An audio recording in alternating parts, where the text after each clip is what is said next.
समग्र हमें अपना अनुभव साझा करेंगे।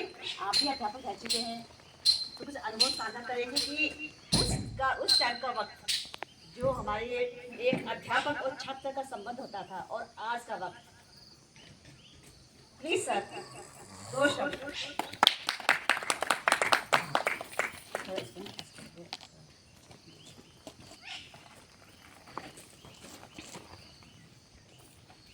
आपका बहुत बहुत धन्यवाद। मुझे आपने ये उत्तर दिया। पास मेरा शिक्षा के क्षेत्र में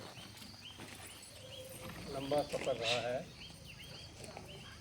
भिन्न भिन्न अवस्थाओं में भिन्न भिन्न स्थानों।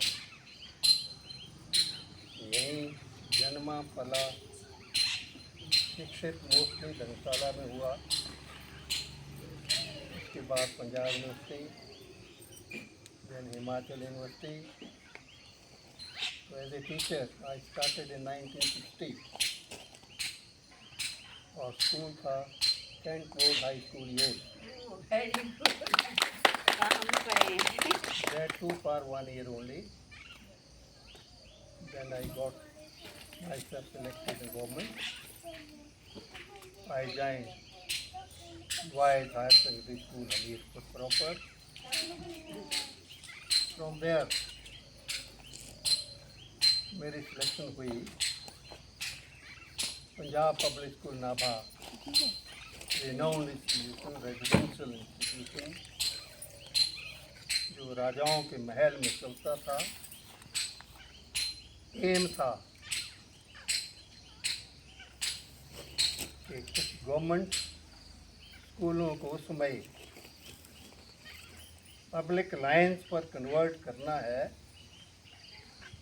क्योंकि public school they are performing better.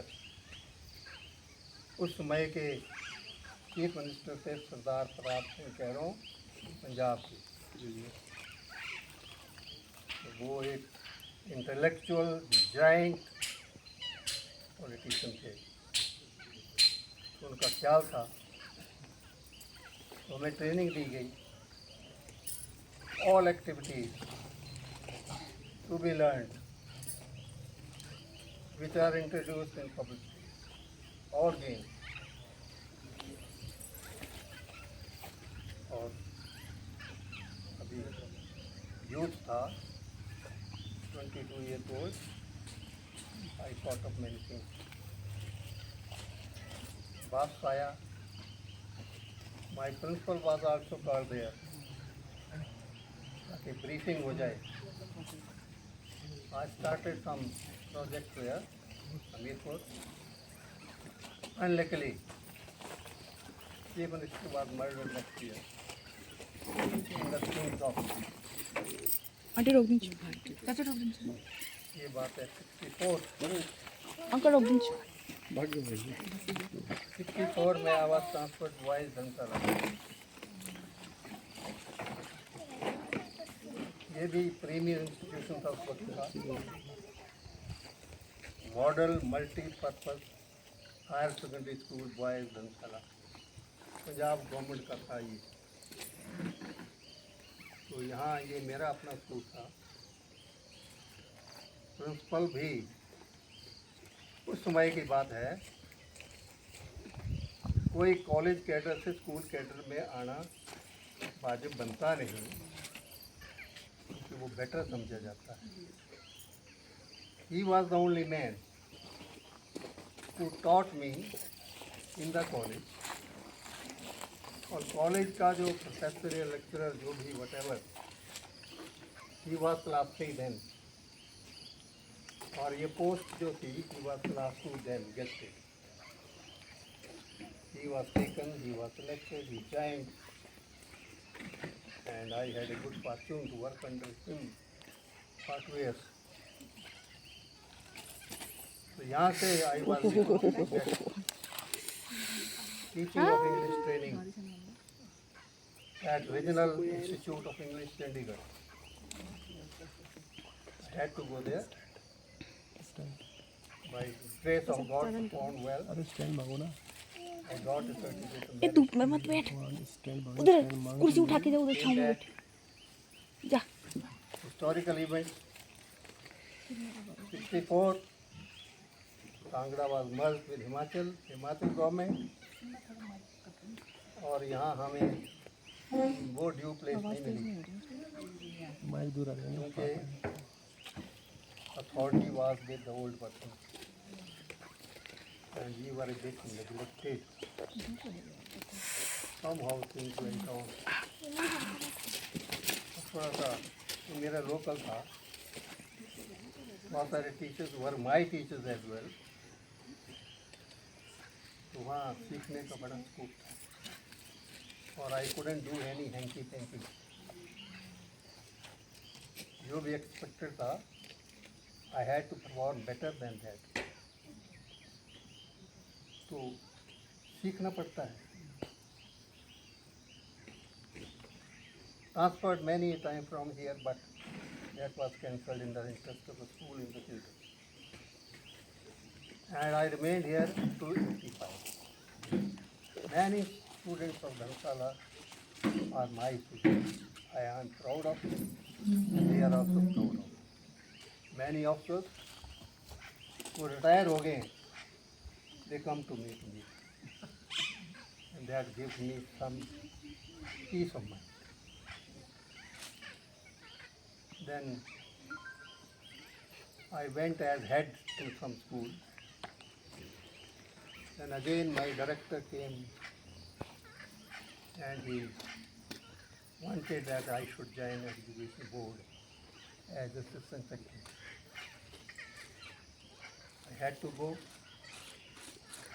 secretary साहब पूछने लगे कैसे फील कर रहे हो। पहला जवाब था नॉट बेटर। कहने लगे क्यों? मैंने कहा एट द वेरी आउटसेट ऐसा लगता है कि हम थोड़ा सा बच्चों का भला कर देते थे डायरेक्ट होने के नाते।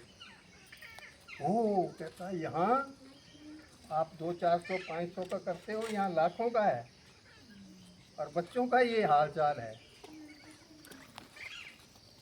तो ही ट्राइड मी, और बड़ा काम है वहाँ भी, और कई केसेस हैं। लोग तो मजाक समझते हैं, मजाक नहीं है। तो वहाँ जो रूल्स हैं एजुकेशन बोर्ड के, ये पंजाब यूनिवर्सिटी के रूल्स हैं।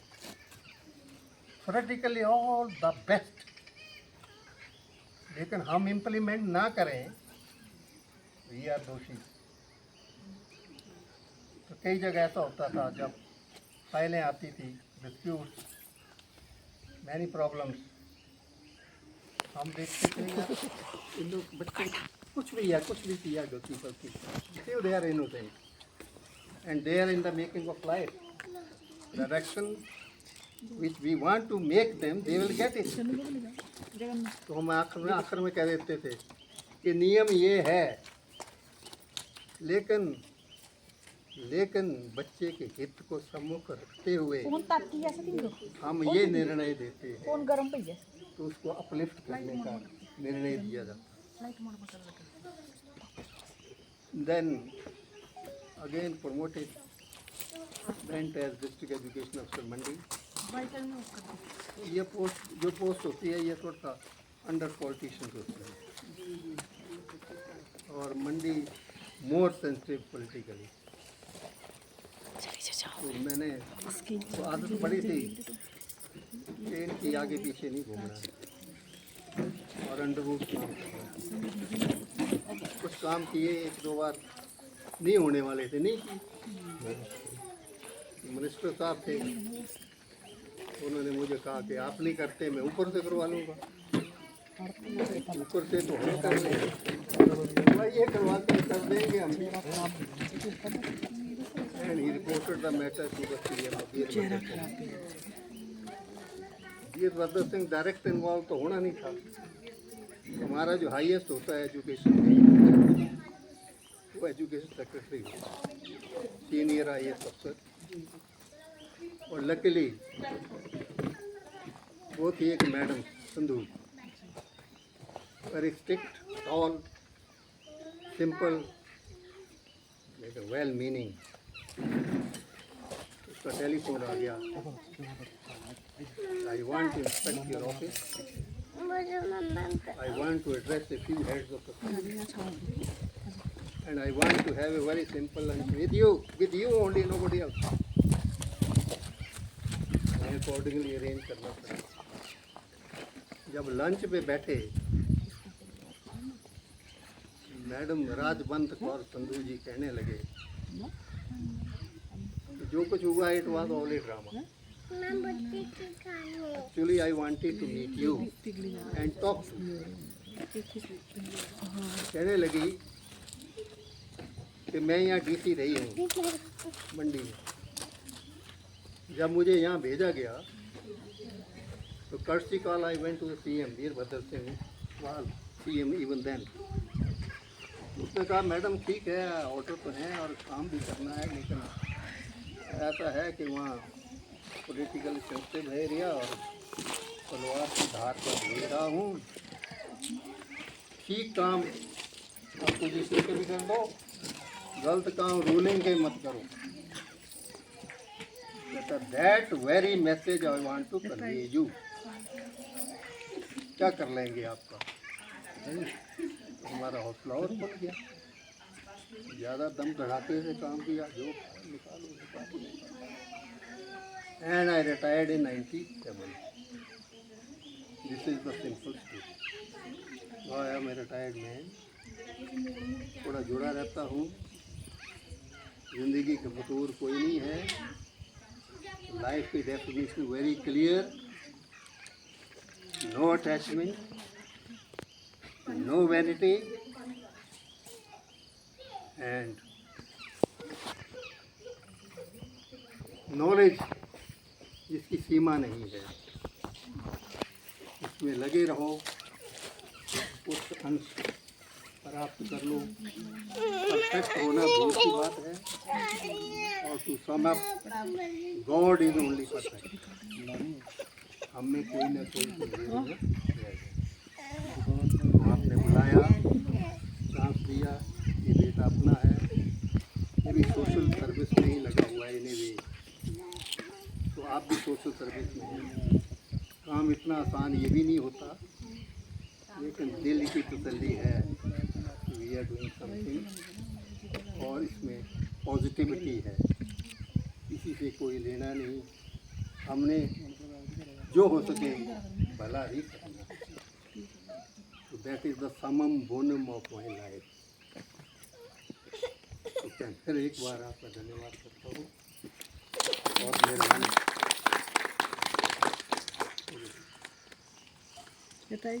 कहते हैं कि अध्यापक और एक कुम्हार समान हैं.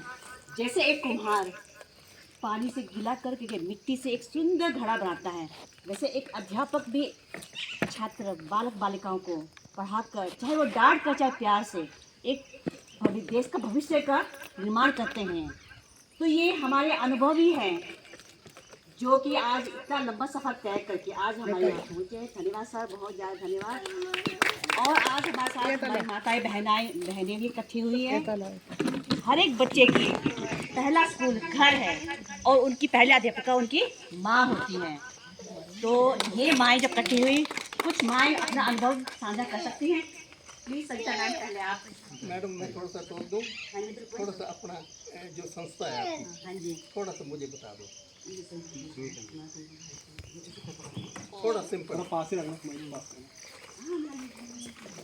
हेलो, मैं हूँ संगीता थापा और हमारी जो यहाँ पर एक छोटी सी टीम बनी हुई है महिलाओं को लेकर, तो हमने अपने ग्रुप का नाम रखा है नई दिशा महिला शक्ति. तो इसका मतलब ये है कि जो हम महिलाएं हैं वो हम आगे उन महिलाओं को प्रेरित करते हैं जिनके पास कमाने का कोई साधन नहीं होता है और वो सोचते रहते हैं कि हम आजीविका चलाने के लिए क्या करें क्या नहीं. तो उन महिलाओं को हम ये प्रेरित करते हैं कि वो बहुत कुछ घर में बैठकर कर सकती हैं. जैसे कि सिलाई सीख लो, पापड़ बढ़िया बना लो, अचार बना लो, कोई भी सिलाई बुनाई कुछ भी काम है वो घर में कर सकती हैं और अपने परिवार के साथ बैठकर कर सकती है। कहीं आपको दूर पार जाने की जरूरत नहीं है। इससे घर बार भी संभलेगा और रोजगार भी चलेगा। तो हमारी टीम में कोई लगभग है 8 से 10 लोग जुड़े हुए हैं। ऐसे तो काफ़ी लोग जुड़े हुए हैं, पर जो प्रॉपर हमारे ग्रुप है वो 8 से 10 है और आज तक ये ग्रुप अपने अपने घरों में काम कर रही है और आजीविका भी चला रही है और अचार बढ़िया जो है सिलाई बुनाई करके वो सेल भी कर रही हैं, जिससे घर में काफ़ी अच्छी उनकी आमदनी भी हो रही है। तो आज हम छोटा सा यहाँ पर प्रोग्राम कर रहे हैं। शिक्षक दिवस के उपलक्ष्य पर हमने यहाँ पर सर को इनवाइट किया है और दूसरे हमारे योगा सेंटर के सर भी है जो लोगों बच्चों को बहुत अच्छी शिक्षा भी दे रहे हैं। तो इसके बारे में फिर हम मिसेस सीमा थापा को हम बुलाएंगे कि वो आगे का शेड्यूल बताएं। उन महोदय को बुलाना चाहती हूँ जिन्होंने अपना प्रांगण हमें दिया इस अनोखे अलबेले दिवस मनाने के लिए, हमारे संजीव शर्मा जी। पहले तो सभी को शिक्षक दिवस की हार्दिक शुभकामनाएं।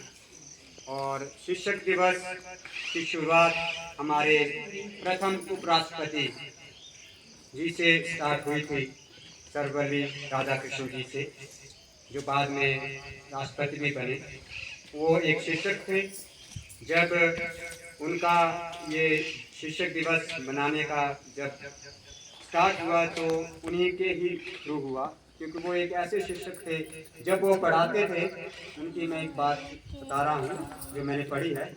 जब वो लेसन देते थे तो उनके सब्जेक्ट के सिवा दूसरे सब्जेक्ट के लोग भी उनकी क्लास में आके पढ़ते थे। ये शिक्षक की उनकी एक विशेषता थी उनके पढ़ाने की। लोग उनके सब्जेक्ट के ना होने के बावजूद भी उनके सब्जेक्ट में बैठते थे पढ़ने के लिए, ज्ञान प्राप्त करने के लिए। तो हमें ये मिलता है कि अपने आप को इतना तैयार करो कि लोग आपके पास शिक्षा लेने के लिए दूर दूर से आए। वो तभी आएंगे जब आप लगातार ज्ञान का अध्ययन करते जाएं। इसमें कोई शॉर्टकट नहीं है। हर मनुष्य पैदा होता है और स्टार्टिंग से ही लर्निंग शुरू कर देता है। आप देखते हैं एक छोटा बच्चा पैदा होता है तो उसको जब पैदा होता है उसी के बाद ही उसकी लर्निंग शुरू हो जाती है। वैसे ही हमारी लाइफ है। हम सोचते हैं कि हमने बहुत पढ़ लिया, हमने ये डिग्री कर ली, हमने डिप्लोमे कर लिए, बस हमारे से इतना ही पढ़ाई होगी। पढ़ाई कभी खत्म नहीं होती, चाहे आप पढ़ो या ना पढ़ो। पढ़ाई तो वो चीज़ है कि लगातार आपको प्रैक्टिकल सीखने को मिलता है। जो लगातार सीखता है वो आगे जरूर बढ़ता है। जिसने सोच लिया मेरी आयु हो गई है अब मैं कुछ नहीं करूँगा, तो वो कुछ नहीं करता, उसको स्टॉप लग जाता है। पानी के झील की तरह, पानी का जो झील होती है उसकी तरह स्टॉप लग जाता है। और हमारा भी ऐसे ही था। मेरे जीवन की शुरुआत जब हुई तो मैं KVS सियोल कैंट में पढ़ा, स्पोर्ट्स में था। वहाँ से मैं गेम में खेलता था, उसका रुझान था नेशनल खेलने के बाद जाहिर है कि मेरे को इसी लाइन में आगे जाना था। मैं BPEd करने नागपुर यूनिवर्सिटी गया, BPEd की, MPEd किया, 2 साल वहाँ, 5 साल वहाँ रहा। उसके बाद वापस आया। फिर जो मेरी शुरुआत थी स्कूल में 2003 में मैं फर्स्ट टाइम स्कूल में लगा, तब मेरे को 800 रुपया पगार मिलती थी सैलरी। पर वो 800 रुपया 800 नहीं है, वो आज की डेट में वो बहुत कुछ है, क्योंकि वो मेरी शुरुआत थी। वहाँ से मैंने लर्निंग किया और आज मैं इस मुकाम पे हूँ, तो वो है कंटिन्यू प्रोसेस लर्निंग का। मैं लगातार सीखता रहता हूँ और जिस किसी से भी ज्ञान मिले, चाहे बूढ़ा हो या छोटा हो, बच्चा हो, उससे ज्ञान सीखना है और वो ज्ञान फिर आगे बांट देना है। इस संसार में जो व्यक्ति ज्ञान लगातार सीखता रहता है, ज्ञान बांटता जाता है, उसे कभी काम की कमी नहीं होती। कभी व्यक्ति बोलते हैं मैं बेला बैठा हूँ, मैं बेरोजगार हूँ, तो बेरोजगार कोई भी नहीं है, बेरोजगार अपने आप से है। हम जो व्यक्ति बोलते हैं मेरे पास काम नहीं है, मैं बेरोजगार हूँ, मेरा बुरा हाल है, तो वो हारा हुआ व्यक्ति है, क्योंकि वो ज्ञान को नहीं बढ़ा रहा है। वो अपने ज्ञान को नहीं बढ़ा रहा है। अगर वो ज्ञान को बढ़ाएगा, किसी भी ज्ञान को किसी भी दर से बढ़ाएगा, तो वो कभी बेरोजगार नहीं रहेगा।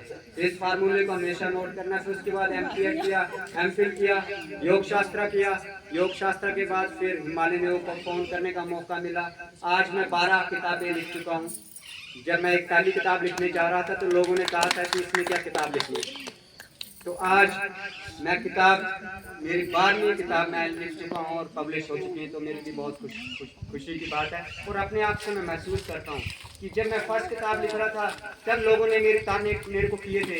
अगर वो ताने मैंने उनके सह लिए और फिर उनकी बात मान ली होती तो आज को मैं 12 किताबें हो नहीं लिख पाता। आज ये प्रोसेस चल रहा है कंटिन्यू, हर रोज चला होता है। और उसके साथ यही अचीवमेंट नहीं, उसके बाद जो मेरी थी NRI ग्लोबल एक्सीलेंस अवार्ड से मैं सम्मानित हुआ हूँ। मेरे जो काम है लगातार जो मैं मेहनत कर रहा हूँ, तो क्या 15 लोग चुने गए पूरे इंडिया में, इसमें से एक मैं हूँ। तो ये मेरे लिए बहुत गर्व की बात है। और दूसरी बात, पीसफुल यूनिवर्सिटी जो इंटरनेशनल यूनिवर्सिटी, वहाँ से मेरे को डॉक्टरेट की उपाधि प्राप्त हुई है। तो ये इसीलिए हुई है कि मैं निरंतर कार्य और निरंतर अध्ययन करता रहता हूँ। आज मैं अध्ययन कर रहा हूँ, आज मैं साइकोलॉजी में अपना अध्ययन कर रहा हूँ और साथ में जो भी ज्ञान मिलता है। और योग में मैंने अभी मेरे को इंटरनेशनल लेवल पे योग शिविर करने का मौका मिला। इंटरनेशनल लेवल पे योग शिविर करने का मौका मिला। आज डॉक्टर संजीव योगाचार्य को पूरी दुनिया जानती है। तो ये मेरा एक निर्णय तब था जब मैं हार नहीं मानता हूँ कि मुझे लगातार सीखना, लगातार सीखना। आज बागेश्वर धाम में योगाचार्य शिविर करने का मेरे को मौका मिलता है। गुरुजी की प्रेरणा लगी, गुरुजी से ज्ञान प्राप्त किया।